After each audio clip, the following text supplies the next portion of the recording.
is the first age that's paid much attention to the future, which is a little ironic because we may not have one. But there was another age that paid great attention to the future. That age was the age of the biblical prophets.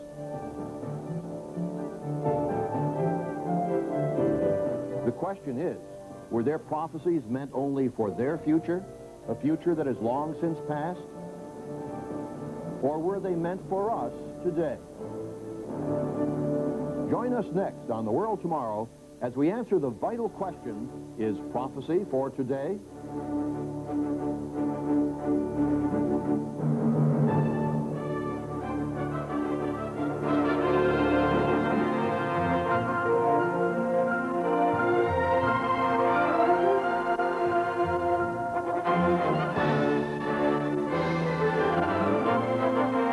This week on The World Tomorrow, Richard Ames. Bible prophecy is an intriguing subject, but it's an area that remains a mystery for most of us.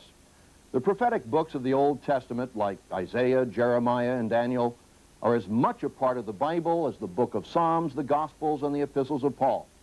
And even though prophecy makes up about 1/3 of the Bible, it's an area most of us know very little about.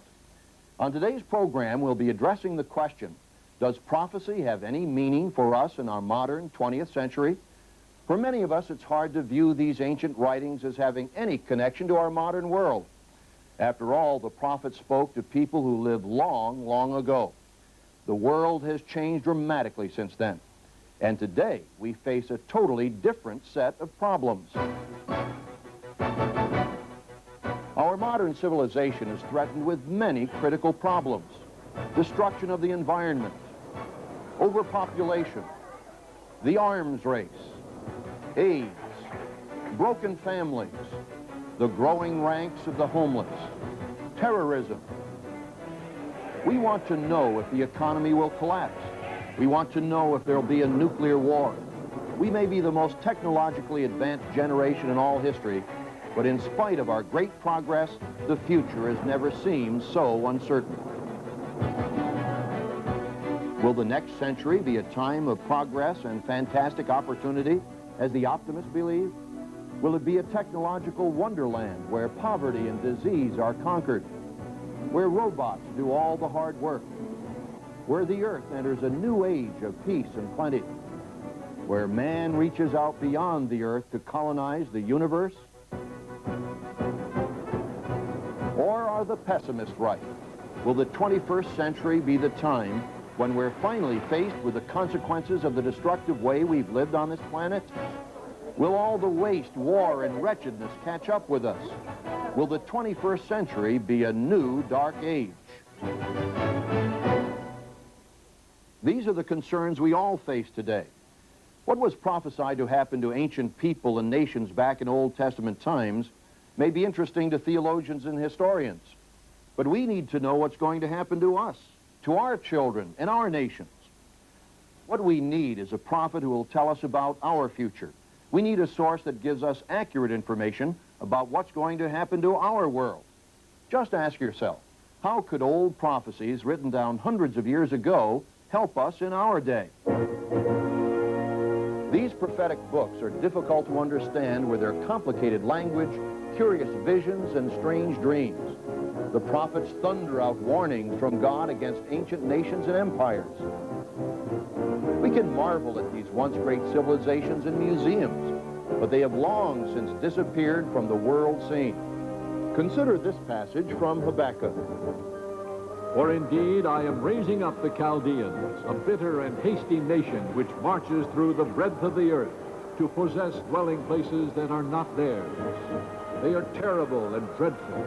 They gather captives like sand. They scoff at kings, and princes are scorned by them. They deride every stronghold, for they heap up mounds of earth and seize it. What do the warnings and pronouncements of the prophets have to do with the people, problems, and struggles of the 20th century? Was God concerned only about intervening in ancient times, or is he concerned about us today as well? In the Old Testament book of Amos, God said, Surely the Lord God does nothing unless he reveals his secret to his servants, the prophets. Is there anywhere we can turn to find out if God will intervene in the problems of our time? If there were such a source in which we could read and understand what the future holds, surely we'd want to know about it. Well, the prophecies of the Bible are that source. That's why they've been preserved, so we can begin to understand the future of our time as it's really going to happen. The prophets are voices across time, offering caution and a warning, not just to their generation, but to ours as well. Now, I know the prophets have a rather grim reputation for gloom and doom. That's the way we think of them, isn't it? Stern, somber men, doomsayers, killjoys, spoiling everyone's fun with their dire pronouncements. It's unfortunate we think of the prophets in that way, because above all else, the prophets brought a message of hope. They saw through the troubles to a new world of peace and plenty, where war, famine, and misery would be things of the past. Consider these words of Isaiah.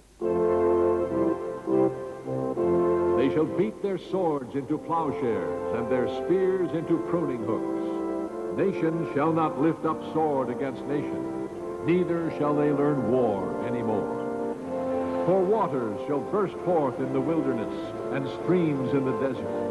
The parched ground shall become a pool, and the thirsty land springs of water. They shall not hurt nor destroy in all my holy mountain, for the earth shall be full of the knowledge of the Lord, as the waters cover the sea. This dream of the prophets has never been fulfilled, and today it seems further away than ever. So either the prophets were wrong, or it's something that will yet happen. In this uncertain age, it would certainly be good news to find out that these ancient dreams of utopia were a prophecy of our future. If prophecy is for our time, then God has given us a reliable guide to help us live through whatever difficult years lie ahead. We could turn to the prophets to help us know what's happening and what to expect and how to make the right decisions. Perhaps then we need to know more about this neglected third of the Bible. Who were the prophets? What was happening in their world?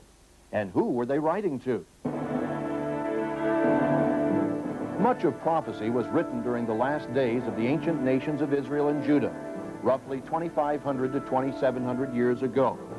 These two nations, comprising the people known as the children of Israel, were the descendants of the patriarch Abraham. God had chosen them for a very special role in world history. At Mount Sinai, he revealed to the children of Israel his law and made an agreement or covenant with them.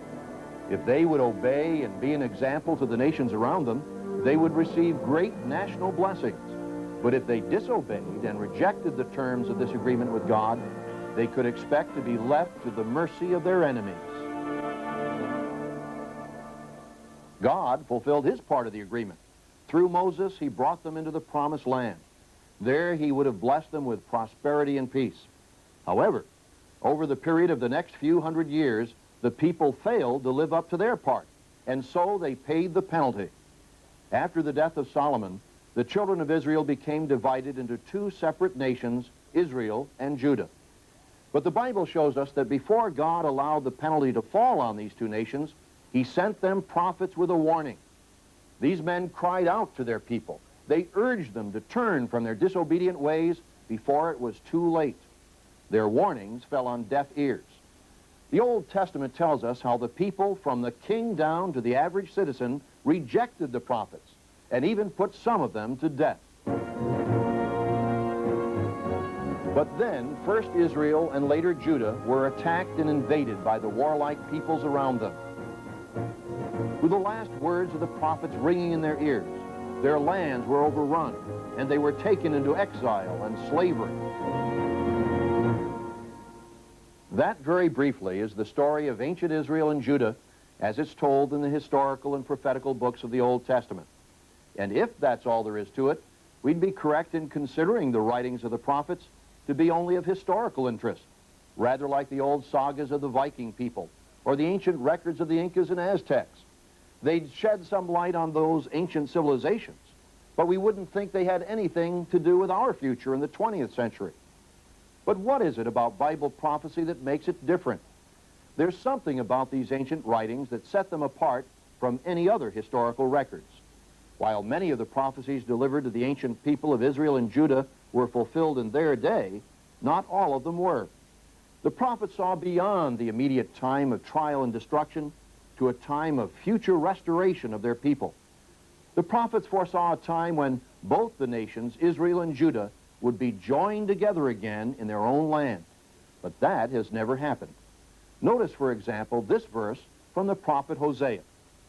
Then the children of Judah and the children of Israel shall be gathered together and appoint for themselves one head. These prophecies were certainly not fulfilled by what happened in the days of the Old Testament, nor for that matter any time since. Now some may say there's a state of Israel today where a portion of the descendants of the people of Judah live. Yes, that's true, but it's a struggling country surrounded by enemies, having to cope with many social and economic problems. It's certainly not enjoying the utopian conditions forecast by the prophecies. And additionally, many of these prophecies show that the time of peace and prosperity will be for all the peoples of the earth, not just Israel and Judah. No one can say that we have a world like that today when over 80 million people have been killed through war in this century alone. So then, perhaps we should conclude that the prophets were simply wrong. They may have been right about the calamities that befell their own people in their time, but perhaps their dreams of a prosperous future were just wishful thinking.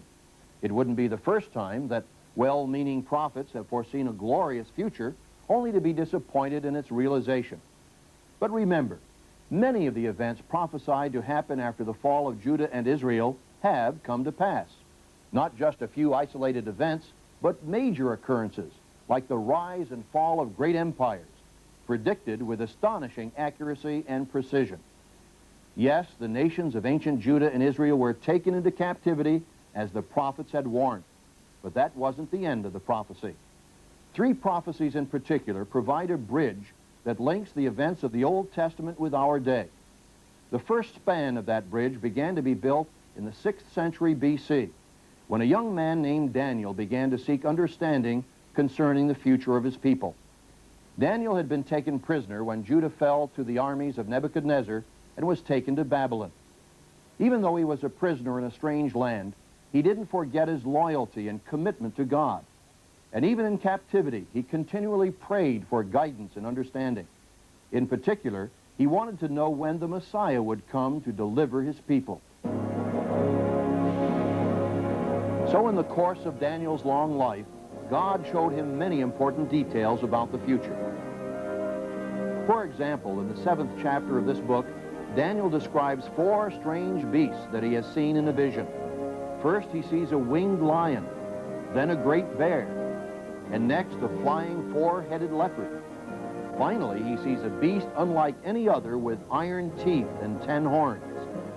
At first, Daniel does not understand, but it is explained to him that the beasts represent 4 empires that will dominate the Western world: the Babylonians, the Persians, the Greeks, and then the Romans. God was giving Daniel an outline of key events that would shape history until the time when the Messiah would come and restore the fortunes of his people. These prophecies are the first span of the bridge that links the writings of Isaiah, Jeremiah, and the other Old Testament prophets to our day. Daniel wanted to understand more and more, but at the end of his life, God explained that the full understanding of what had been revealed wouldn't be fully grasped until a time the Bible calls the time of the end.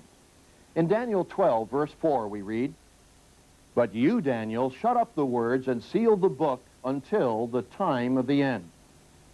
This time of the end would be a time when the Messiah would come to lead the people of Israel into the new era of peace and prosperity. This had been a consistent theme in most of the prophecies, but Daniel's prophecies were very specific. One famous passage in the 9th chapter, known as the 70 Weeks Prophecy, even foretells the exact year when the Messiah would begin his ministry. That's one reason why so many people who personally knew Jesus 2,000 years ago misunderstood the purpose of his coming to earth. About 60 years before Jesus was born, the people of Judah had been conquered and occupied by the Roman Empire. Roman rule had brought many benefits. Jerusalem was rebuilt into a magnificent city, but the people of Judah resented their Roman rulers and were looking for a Messiah to lead them to freedom. They knew from the prophecies that it was about time for him to appear.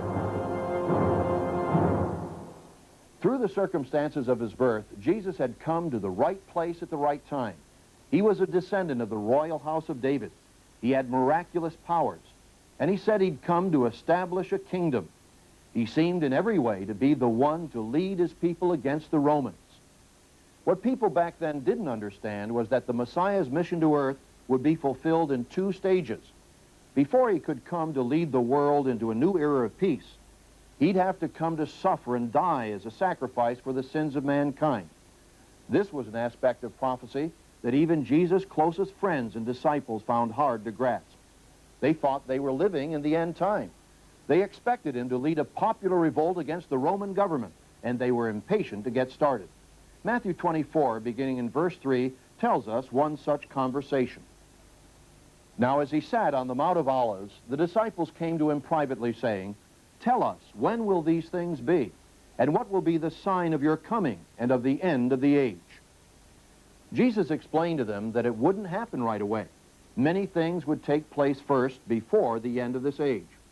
So at this time, Jesus gave us the second span of the bridge to link Old Testament prophecy with our day. But his disciples still found this concept hard to grasp. After Jesus had been crucified and resurrected, they still expected that Jesus would restore the kingdom then and there. Just before Jesus returned to heaven, they asked him in Acts 1 and verse 6, "Lord, will you at this time restore the kingdom to Israel?" And he said to them, "It is not for you to know times or seasons which the Father has put in his own authority." In other words, no, not yet. After the New Testament church began, Christians continued to believe that the kingdom of God would soon be established.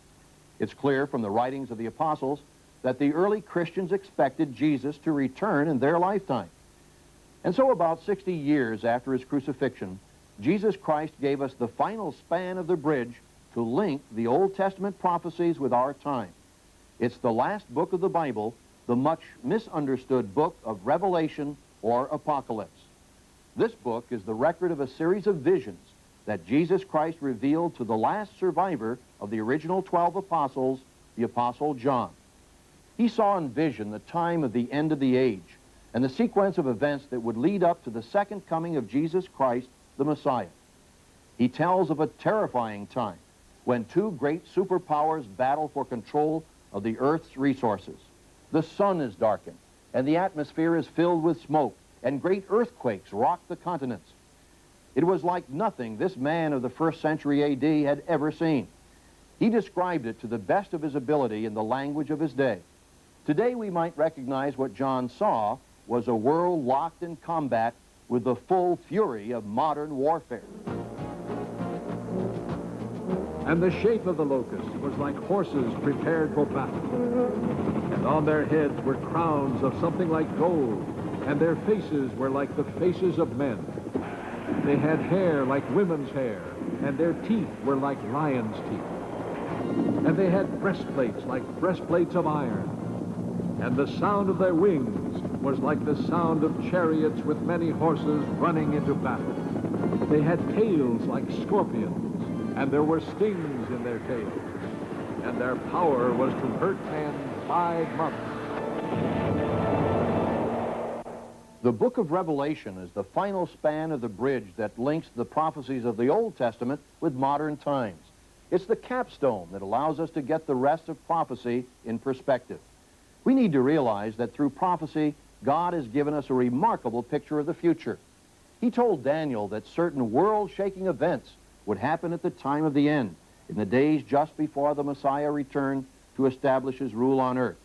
Once you have this overview, prophecy is like a trail that began back in the days of ancient Israel, which leads through New Testament times, through the Dark Ages and the Middle Ages, then on through the Renaissance, the Age of Enlightenment, the Industrial Revolution, the 2 world wars, up to our time now. Where does this leave us today? Is this the time of the end that the prophets of old spoke about?